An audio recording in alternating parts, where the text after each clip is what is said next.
sobre mindfulness para pacientes oncológicos. Antes de começar, eu gostaria de convidá-los para um minuto, apenas um bom minuto, cada um respirando, com atenção na sua respiração. Esse pode ser um tema às vezes sensível para algumas pessoas, então, respeitando isso, apenas trazer a atenção ao movimento da respiração no corpo.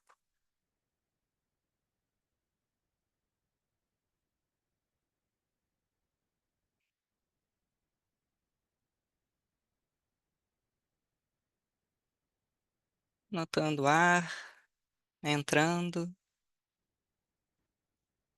o ar saindo.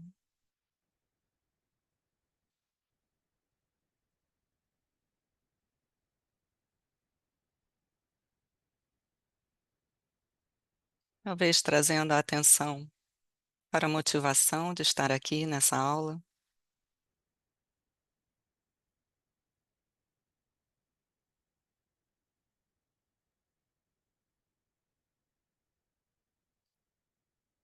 E delicadamente,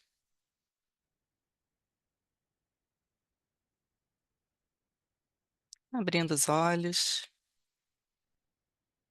voltando aqui para o ambiente do grupo.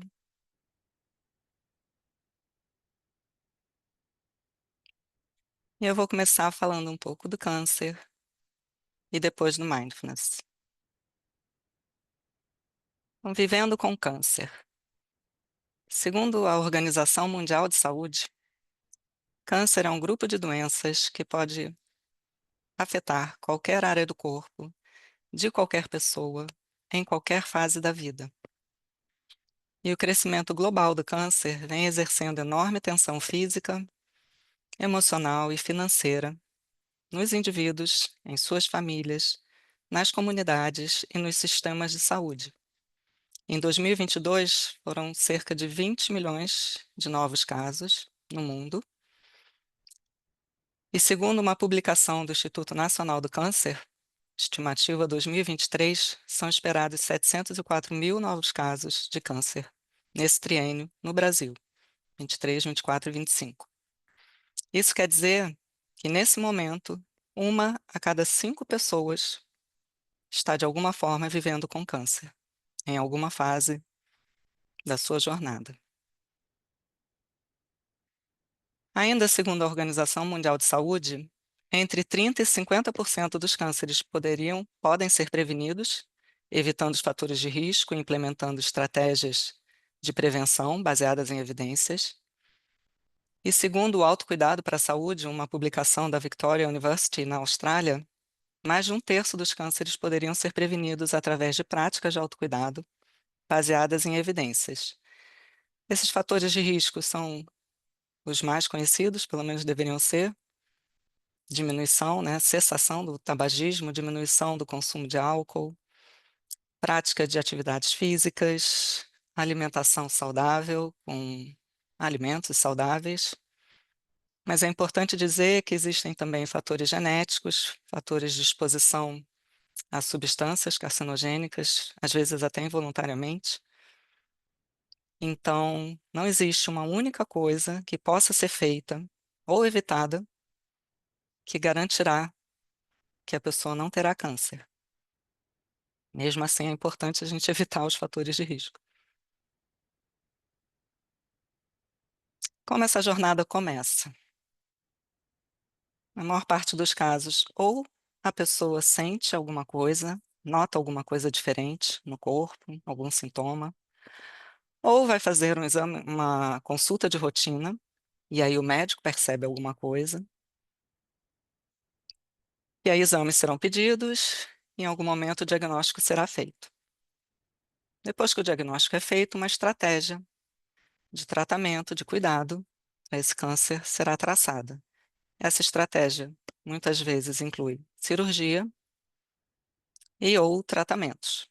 Pode ser só a cirurgia, podem ser só os tratamentos, pode ser uma combinação, primeiro cirurgia, depois tratamento, ou o contrário. Cada caso é um caso. Mas, de toda forma, nesse momento, começa uma trajetória de incerteza, de expectativa, de ansiedade, às vezes, insegurança. Por isso, essa rede ampla nacional do câncer, que é uma instituição, é um conjunto de mais de 30 instituições americanas de tratamento e pesquisa do câncer, eles afirmam que o sofrimento psicossocial em pacientes com câncer é identificado como um problema significativo e contínuo, definido como uma experiência emocional desagradável e multideterminada, que pode interferir na capacidade de lidar eficazmente com câncer, com seu tratamento e com seus sintomas. E esse sofrimento pode se estender ao longo de um contínuo com sentimentos de vulnerabilidade, tristeza, medo de recorrência, que podem se tornar incapacitantes, chegando à depressão, ansiedade, pânico, isolamento social e crise espiritual. Dito isso, é importante dizer que a experiência de cada indivíduo com o câncer é única e não existe uma forma única e correta de enfrentá-la. Eu estou dizendo isso porque eu vou apresentar aqui alguns sintomas, algumas evidências de sintomas, o que não quer dizer que todo paciente vai passar por esses sintomas, por todos eles, pode ser que não passe por nenhum. E também vou apresentar as evidências dos benefícios de mindfulness para essa população, o que não quer dizer que todo paciente alcançaria esses benefícios através do mindfulness. Então, é uma forma que eu vou apresentar, mas não é a única. Então, esse é uma revisão dos aspectos psicológicos que devem ser considerados enquanto as pessoas estão passando pelas etapas do câncer. Então, após o diagnóstico, né, primeiro tem o diagnóstico, depois submete-se a tratamentos, a pessoa vai lidar com prováveis efeitos colaterais, é preciso compreender o prognóstico, gerenciar uma eventual recidiva e enfrentar um futuro incerto. Então, esse é um levantamento dos aspectos psicológicos que devem ser considerados com a população vivendo com câncer em todas essas etapas. Quer dizer, essas são as etapas e os aspectos psicológicos que essas etapas podem suscitar são instabilidade psicológica, ansiedade, angústia, depressão e sintomas do transtorno do estresse pós-traumático. E todos esses aspectos vão causar um comprometimento direto da qualidade de vida desses pacientes. Esse foi um estudo feito com um número grande, foram mais de 3.000 pessoas em qualquer fase da doença e com cânceres com diagnósticos variados. E a intenção era conhecer a maior prevalência, os sintomas mais prevalentes, o nível de severidade desses sintomas e se as pessoas recorriam, né, a algum serviço que pudesse ajudá-las. Então, numa lista com 22 sintomas, os 10 mais apontados foram fadiga, dor, sofrimento psicológico, depressão, ansiedade, estadiamento da doença, aparência, que pode ficar comprometida por conta de cirurgia ou de tratamento, o enfrentamento da doença em si, questões com a sexualidade e problemas financeiros. E depois da aplicação da escala de severidade, foram observados níveis clínicos de ansiedade e depressão durante toda a doença, altos níveis de fadiga e dor. Mais de um terço dos pacientes em acompanhamento de longo prazo continuava a relatar níveis de sofrimento significativos. E a principal razão para não usar os recursos psicossociais oferecidos nesse hospital era não perceber que precisava de ajuda. Então, às vezes a pessoa estava com níveis clínicos de ansiedade e depressão a longo, né, por longo prazo, e mesmo assim não relatava isso como uma queixa, não sabia nem relatar, para que o médico pudesse encaminhá-la, né, para os serviços oferecidos. E essa também é uma revisão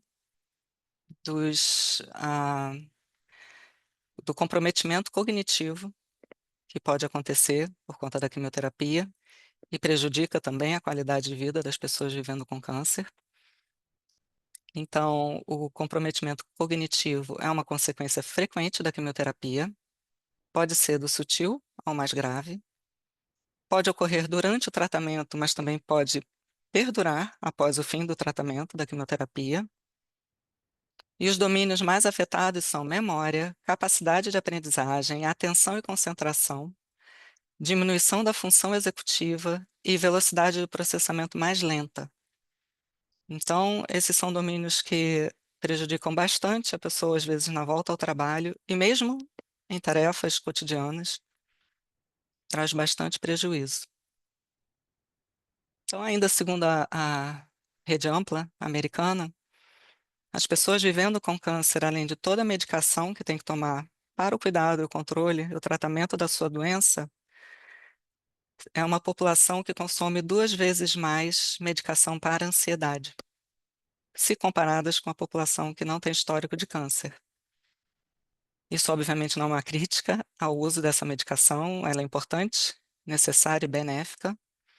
É só mais uma evidência dessa, desse sintoma, digamos assim, né, dessa condição e de como pode permanecer na vida das pessoas. E agora, falando do mindfulness. Esse é o John Kabat-Zinn, criador do primeiro programa de mindfulness, o MBSR, em 1979. Mindfulness, ou atenção plena, dentro da tradição budista, é um dos 8 passos para o alívio do sofrimento. E o objetivo do John Kabat-Zinn, ao criar esse programa, era justamente oferecer um caminho estruturado para que as pessoas pudessem ter o alívio do sofrimento e uma maior bem-estar, né? Como que esse trabalho começou? John Kabat-Zinn era um estudante universitário. Ele assistiu à palestra de um monge budista, começou a praticar yoga, meditação no centro budista, enfim, se tornou professor. E depois de formado, foi trabalhar num hospital que atendia um hospital que atendia, entre outros, pacientes com dor crônica. E ele sabia que essa prática que ele conhecia poderia ajudar essas pessoas. Por quê? Participando de retiros, né, de longa duração, dentro da tradição, ele e outras pessoas, né, tinham que ficar muito tempo paradas na mesma posição, praticando. E isso mesmo, as pessoas sendo jovens e saudáveis, trazia dor no corpo. Então, os monges orientavam algumas práticas de atenção plena para que eles pudessem manejar a dor e continuar na prática. Então, ele sabia que isso poderia ajudar essas pessoas, mas ele sabia também que não poderia levar uma prática, oferecer uma prática religiosa dentro de um hospital universitário americano, que é um ambiente radicalmente científico. Então, pensando sobre isso, ele chegou nesse formato de um curso com começo, meio e fim, onde as práticas seriam apresentadas sem o conteúdo religioso, né, como uma forma de lidar com aquele sofrimento, com a dor, no caso. Apresentou para os médicos, que confiavam nele, então aceitaram, até porque eles também sentiam já muita impotência, não tinham mais o que oferecer para esses pacientes. Ele não omitiu a origem da prática, mas falou que não falaria de nada religioso. Dessa forma, começou a oferecer os grupos no hospital. E o resultado foi o esperado por ele, foi positivo, as pessoas se sentiam melhor. Como ele era um pesquisador, começou a desenhar estudos, coletar evidências, até para entender o que estava acontecendo com essas pessoas que faziam com que elas se sentissem melhor. Assim, ele foi coletando muitas evidências, o que foi trazendo credibilidade para a prática, e com isso o trabalho foi expandindo, com o tempo, para outras áreas do hospital, e depois outros hospitais, e empresas, e escolas, o ambiente dos esportes também. Então, John Kabat-Zinn ele fez 2 coisas muito importantes. Ele desmistificou a meditação, quando descolou, né, a prática da, a meditação da prática religiosa, e ele transformou a meditação num objeto de pesquisa. Porque, assim como ele, outros pesquisadores poderiam replicar, pegar o programa, avaliar pessoas antes, depois, usar as escalas do seu interesse e chegar em evidências. E foi o que acabou acontecendo. Então, essa é uma revisão de ensaios clínicos mostrando os resultados das intervenções baseadas em mindfulness em populações variadas. Então, o MBSR traz, e outras intervenções também, estavam incluídas nessa revisão. Traz melhora para o manejo da dor crônica, alterações positivas em marcadores do sistema imunológico, redução nos sintomas e melhora na qualidade de vida em condições como fibromialgia, câncer de mama, psoríase e síndrome do intestino irritável.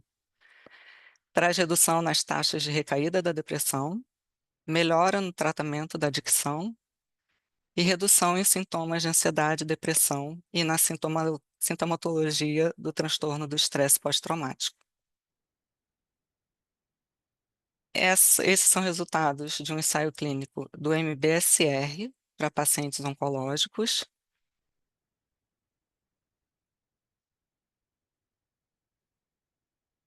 E o MBSR foi eficaz na melhora dos sintomas de ansiedade, depressão, estresse, qualidade de vida, bem-estar emocional, fadiga, melhora do sono.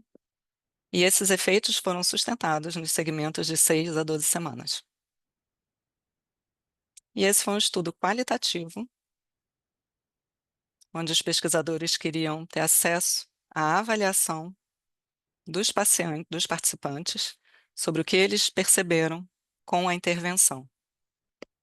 Então, antes da intervenção, os aspectos levantados como causas, né, de sofrimento era a antecipação do sofrimento, tratamentos desgastantes, dificuldade em lidar com mudanças na vida, incerteza e falta de controle inerentes à doença. E aí, as pessoas que participaram desse programa, MBSR, foram convidadas para entrevistas com perguntas abertas. As perguntas feitas foram: como foi a experiência no grupo? Que efeitos percebeu em sua vida? E qual papel a prática de mindfulness desempenha em sua recuperação do câncer? Depois da análise do discurso, né, das respostas de todos os pacientes, 5 temas foram os que emergiram. O primeiro, abertura a mudanças, e está bem conectado com o segundo, o autocontrole, quer dizer, no relato dos pacientes, eles disseram que notaram que tinham reações às situações, né, que estavam acontecendo na vida deles, que traziam resultados que não eram positivos para eles. E que eles sentiram autocontrole porque a partir do momento que percebiam que aquela reação não estava dando um resultado positivo com a prática, eles começaram a perceber que podiam agir de uma forma diferente, para então alcançar um resultado diferente. Com isso, é o que a gente chama, né, de saída do piloto automático e autorregulação. Então, esse foi parte do relato. O terceiro tema que apareceu foi experiência compartilhada. Então, os participantes relataram sentir muito benefício de estar num grupo com outras pessoas vivendo com câncer, que isso diminuía a sensação de isolamento, diminuía o peso que cada um dava para a sua situação particular, e que muitas vezes era o fato de estar com essas pessoas que fazia com que eles continuassem no grupo. Era reencontrar as pessoas, saber o que estava se passando com elas, né? Continuar o contato. Então, era o sentimento de experiência compartilhada. Crescimento pessoal, os pacientes relataram que, mesmo em momentos de grande estresse e de grande incerteza, eles começaram a encontrar dentro de si sensações de confiança, de bem-estar, de propósito. Quem assistiu a aula do Hércules, né, sabe da questão do propósito. Então, eles se sentiam mais fortes para lidar com o que eles estavam lidando. E também surgiu o tema da espiritualidade nesse mesmo contexto, de se sentirem conectados com as outras pessoas, de sentirem, de verem sentido no que estava acontecendo, sensação de propósito, sensação de motivação para continuar passando, né, pelo que eles estavam passando. Então foram resultados muito que trouxeram muito benefício para essas pessoas, mas a gente não pode dizer que toda pessoa passando por um grupo alcançaria esses resultados. Esse grupo com certeza alcançou. Essa é a limitação do estudo Qualy, né? E agora falando um pouco dos programas, como eu disse, é, o programa MBSR foi se expandindo. Isso fez com que outras pessoas, outros pesquisadores, tivessem acesso e fossem trazendo para as suas áreas de interesse. Então, o segundo grande programa que surgiu foi o MBCT, foi desenvolvido por um grupo de psicólogos britânicos, Zindel Segal, Mark Williams e John Tisdale, publicado em 2002. Esse grupo trabalhava principalmente com pacientes com episódios de recaída de depressão, com terapia cognitiva comportamental. Tiveram acesso ao trabalho de John Kabat-Zinn, porque o MBSR mostrava, né, diminuição nos sintomas de depressão. Enfim, interagiram bastante, foram trabalhando numa adaptação e chegaram na terapia cognitiva baseada em mindfulness. Também produziu muita evidência e o MBCT é recomendado como uma opção de tratamento para a prevenção de recaídas de depressão nas diretrizes clínicas nacionais de diversos países, além da Grã-Bretanha, Países Baixos, Canadá, Austrália, Nova Zelândia. O MBCT-CA é um programa que foi adaptado do MBCT, foi desenvolvido por Trish Bartley em 2011. Ela conta que enquanto estava fazendo a formação para ser uma instrutora do MBCT, foi diagnosticada com câncer. Então, quando ela terminou a formação e o tratamento, ela focou em oferecer grupos para pacientes oncológicos. Com isso, ela foi ganhando muito conhecimento ali de como o grupo reagia à intervenção e foi fazendo algumas pequenas mudanças. Com isso veio o MBCT-CA. Para quem tem interesse nesse tema, esse é um livro fundamental. Toda a jornada do câncer é muito bem descrita aqui, assim como as sessões e as práticas. Esse foi um estudo com o MBCT-CA. No fundo, ela se baseou muito nas evidências já disponíveis no MBCT, mas também fizeram estudos com o MBCT-CA e mostrou redução do enfrentamento negativo, aumento da autocompaixão, diminuição da ruminação e melhorou a saúde psicológica e o bem-estar. Então, esse é o hospital, lá no País de Gales, onde a pessoa faz o seu tratamento e também ela é onde ela tem a oferta, como é um sistema nacional, né, amplo de saúde. Entrando no site, ela tem a oferta dos cursos de mindfulness dos pacientes oncológicos, né? Esse é o hospital para o atendimento de oncologia. Temos o MBCR, que também é um programa específico para pacientes oncológicos, recuperação do câncer baseado em mindfulness, foi desenvolvido no Canadá por Linda Carlson e Marcus Speca. Também são psicólogos, trabalhavam com psicologia, atendendo apenas pacientes, né, oncológicos. E pessoalmente, assim como John Kabat-Zinn, pessoalmente eles faziam yoga e meditação para o seu autocuidado, para o seu bem-estar, e estavam pensando em como trazer isso para os pacientes. Encontraram as pesquisas do John Kabat-Zinn e fizeram essa adaptação direta do MBSR para o MBCR, Universidade de Calgary. Essa intervenção produziu muitas evidências também. No Canadá também há um sistema de saúde universal, né, digamos assim. E eu estou falando bem da Grã-Bretanha e do Canadá, porque são os dois programas específicos para paciente oncológico, né, que foram desenvolvidos, que eu tive acesso. Então, essa é uma revisão dos ensaios clínicos da MBCR.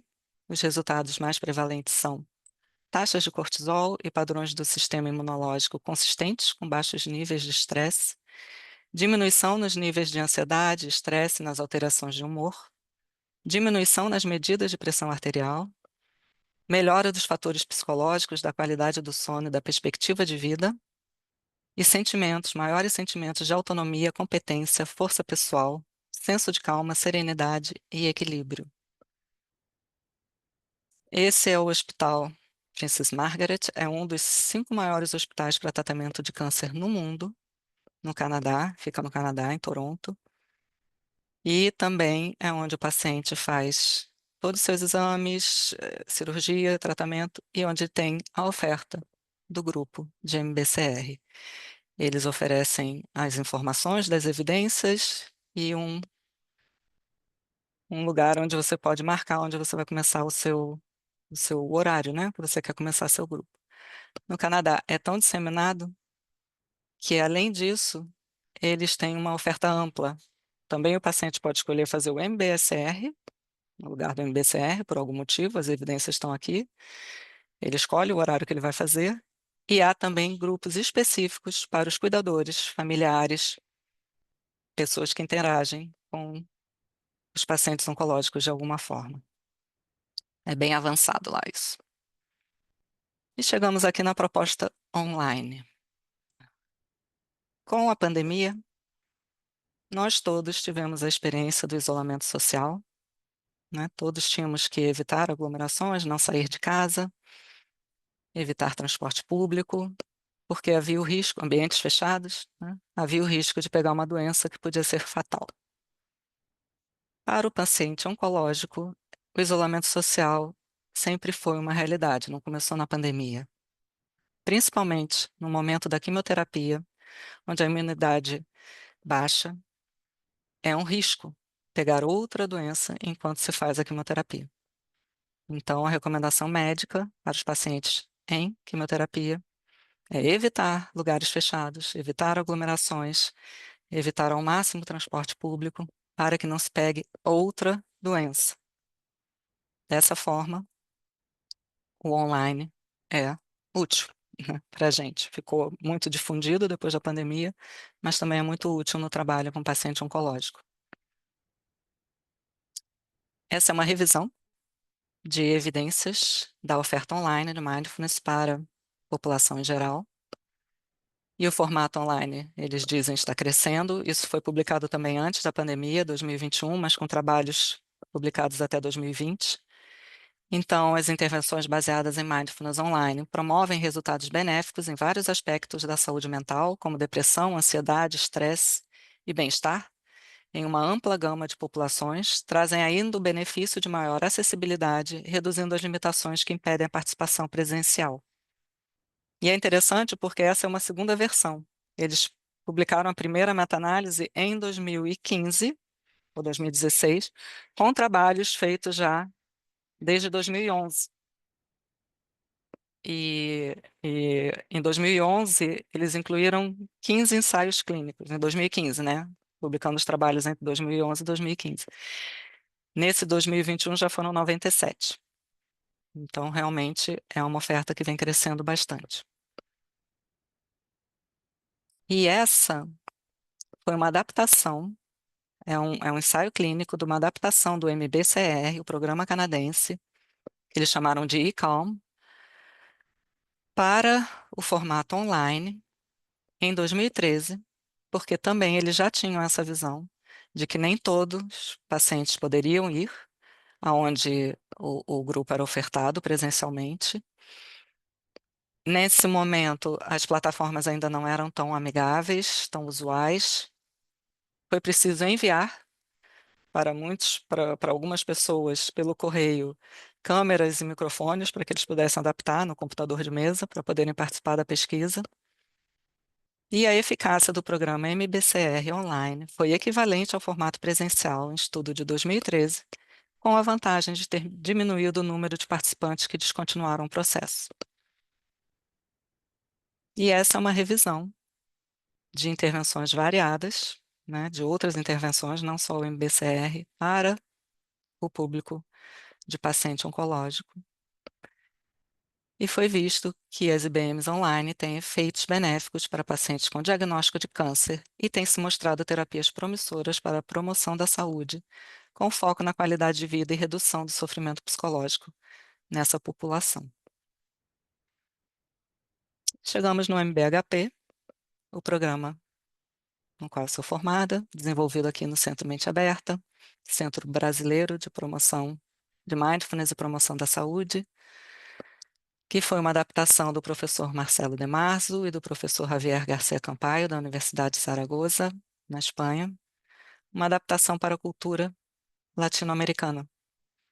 Então, uma adaptação também, promoção da saúde baseada em mindfulness, que vem do MBSR e do MBCT,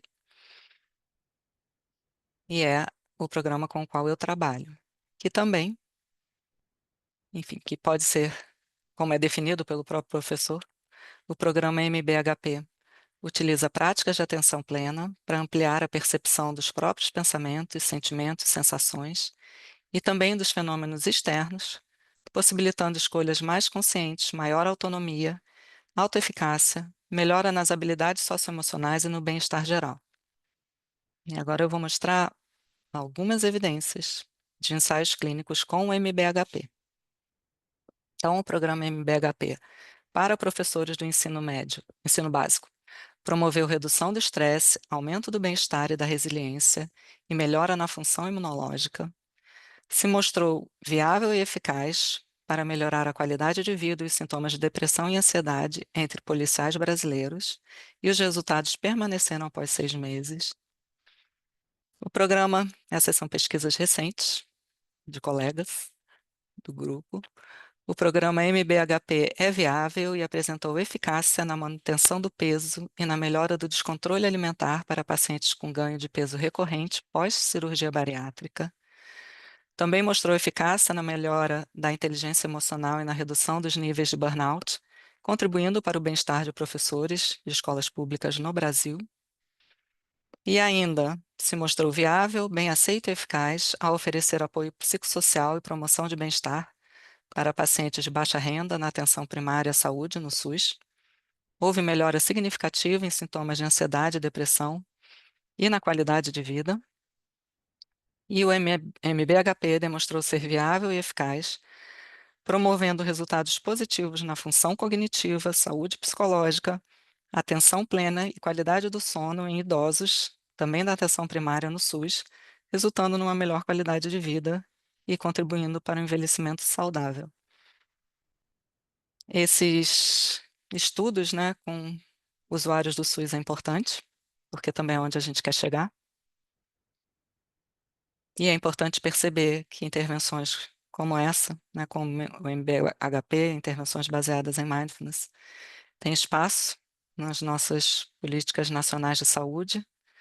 Nós temos a Política Nacional de Promoção da Saúde, que tem como objetivo promover saúde através de ações que desenvolvam habilidades pessoais como autonomia, para que as pessoas possam fazer escolhas mais conscientes e saudáveis, e então contribuam elas mesmas para a sua qualidade de vida.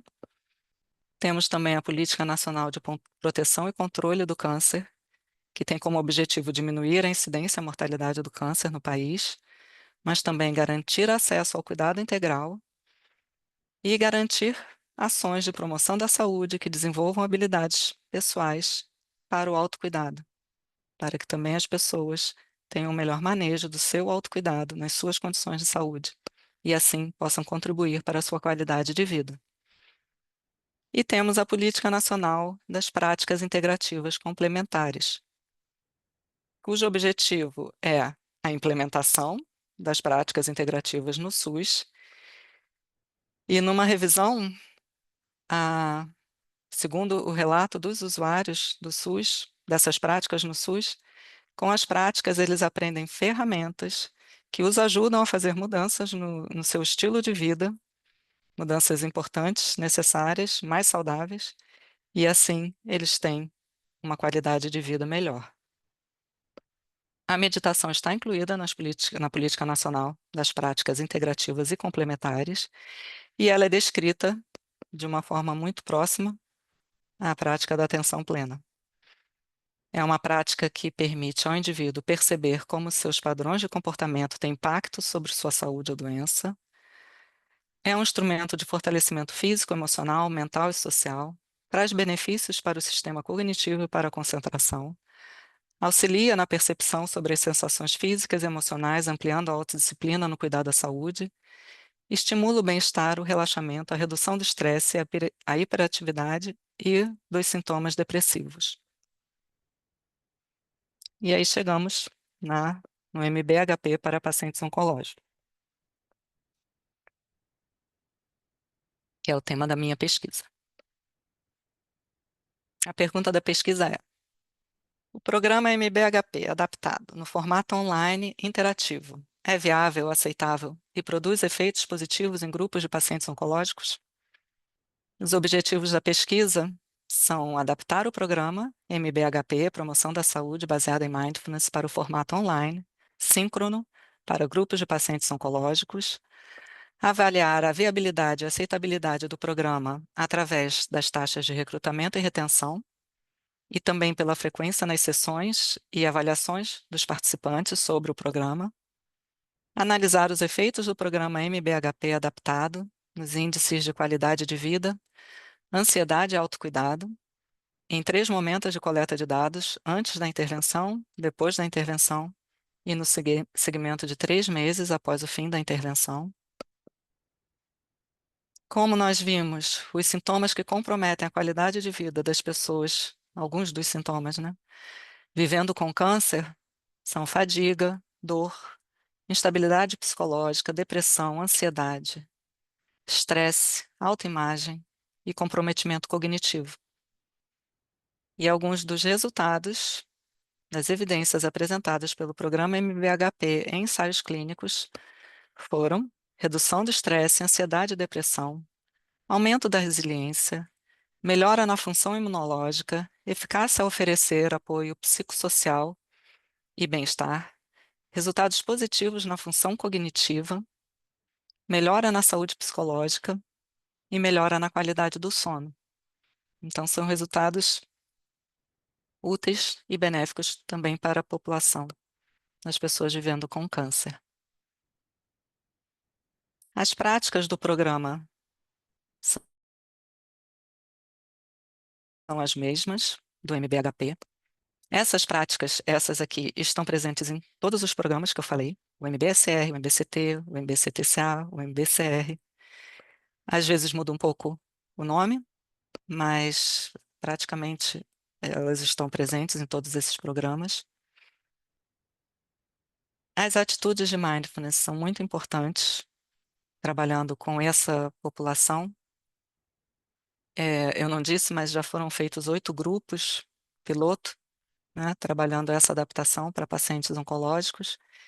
Então, se viu como é importante, necessário e faz muito sentido para as pessoas que as atitudes sejam nomeadas cada vez que elas aparecem. Isso vai reforçando, né, junto com a prática. E o MBHP também tem essas práticas de compaixão e autocompaixão e conexão com os valores. E as evidências mostram os benefícios da prática de compaixão e autocompaixão com a população de pacientes oncológicos especificamente. Então, essa é uma revisão da eficácia de intervenções baseadas em mindfulness com presença de práticas de compaixão na população de pessoas vivendo com câncer. A autocompaixão está associada à diminuição dos sintomas psicopatológicos, melhorando a qualidade de vida dos pacientes oncológicos. Ao incorporar a atenção plena em suas vidas, os participantes começam a perceber que o sofrimento físico e mental causado pelo câncer pode ser acolhido e expressado. Estar em um grupo com pessoas que enfrentam desafios semelhantes, ainda que de maneiras diferentes, favorece o reconhecimento da humanidade compartilhada. Isso faz com que os participantes se sintam menos solitários e isolados, promovendo uma maior conexão com os outros. É interessante notar que esses resultados são muito próximos aos resultados do da pesquisa qualitativa, né, que eu apresentei antes, que falou de fortalecimento, de crescimento pessoal, do sentimento de humanidade compartilhada, enfim. E esse foi um estudo transversal feito no Hospital Brasileiro de Atendimento Oncológico em Minas Gerais, que investiga, o estudo transversal, ele investiga a associação entre variáveis. Então, essas pessoas não tinham passado por uma intervenção baseada em mindfulness. O que os pesquisadores fizeram foi aplicar a escala num único momento.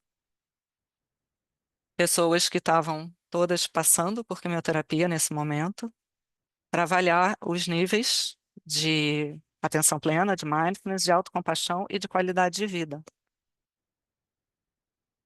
E ver a relação entre essas variáveis.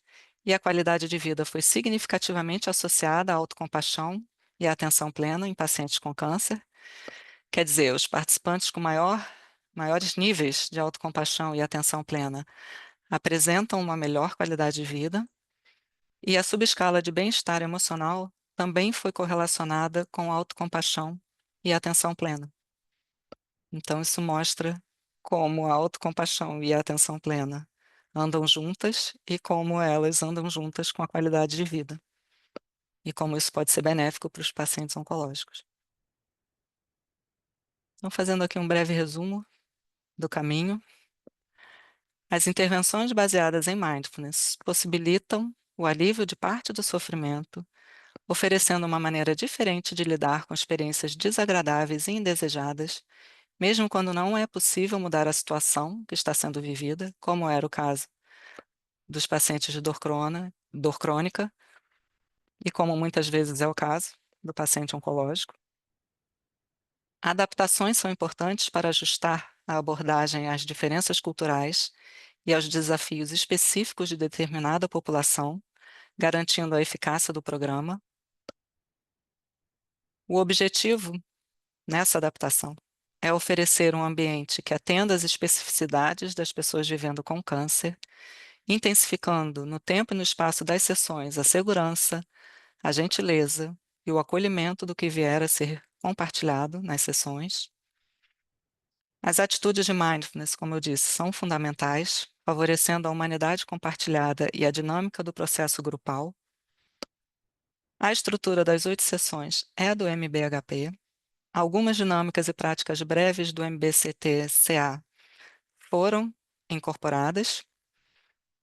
Algumas práticas breves, como a pausa, que é uma prática, como a gente fez no início aqui do encontro, que é mais ou menos 1 minuto, onde apenas as pessoas são convidadas a parar e observarem o que está presente. Pode ser a respiração, pode ser algum sentimento, pode ser algum pensamento, mas é só parar e observar.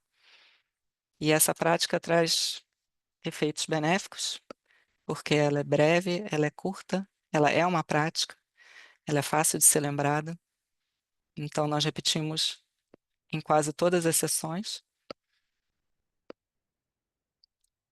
E esse é o trabalho que eu estou fazendo aqui no meu doutorado, fazendo essa adaptação do MBHP para a população de pacientes oncológicos.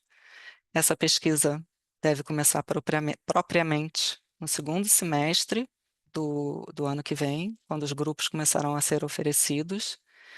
Para oferecer os grupos a alguns instrutores, né, que se voluntariarem, passarão por um treinamento, onde essas adaptações serão apresentadas, vivenciadas, e depois farão os grupos. A gente tem a intenção de oferecer pelo menos 4 grupos, com até 15 participantes, e avaliar os resultados. Então, apenas uma reflexão final. O tempo é um presente e que nós possamos usufruir com sabedoria. Muito obrigada pela atenção